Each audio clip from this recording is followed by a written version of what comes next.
Arestado ang isang freelance sex worker sa ikinasang bypass operation ng Station Drug Enforcement Team, Iloilo City Police Station 1 sa Ledesma Street, Barangay Edganson City Proper, bandang alas 12:35 ng madiling araw, nito lamang ika-16 ng Disyembre taong kasalukuyan. Kinilala ang sospek na si alias Nene Rochelle, 37 anyos, may ka-live-in partner at 5 anak. Siya ay rehistradong botante ng Barangay Salvacion, Habog-Habog, Molo at pansamantalang naninirahan sa Barangay Rizal, Palapala 1, Iloilo City Proper. Ayon sa kapulisan, itinanggi ng sospek na siya ay nagtutulak ng droga, ngunit inamin na gumagamit umano siya ng iligal na droga, lalo na kapag siya ay nagjo-duty bilang sex worker upang makayanan ng kanyang trabaho. Ayon kay Police Captain Melchor Tolentino, officer in charge ng ICPS-1, sinabi niya na umabot sa 1 linggo ang isinagawang monitoring at validation bago ikinasa ang operasyon. Sa bypass operation, nakabili ang mga operatiba ng isang sachet ng hinihinalang shabu mula sa sospek gamit ang marked money na nagkakahalaga ng 1,500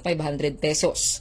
Na-recover pa mula sa kanya ang 4 na karagdagang sachet ng pinaghihinalaang shabu na nakalagay sa isang itim na coin purse. Nasa humigit kumulang 4 na gramo ang kabuuang bigat na nakumpiskang iligal na droga na may estimated standard drug price na 27,200 pesos. Kasalukuyang nakadetain ang sospek sa ICPS-1 para sa dokumentasyon at mahaharap sa kasong paglabag sa Republic Act 9165 o ang Comprehensive Dangerous Drugs Act of 2002. Patuloy namang pinupuri ng publiko ang Philippine National Police sa kanilang maigting at walang humpay na kampanya laban sa iligal na droga upang mapanatili ang kapayapaan at kaligtasan sa komunidad. Mula rito sa Western Visayas, ako ang inyong PNN Correspondent Patrolwoman Justin May Heliores.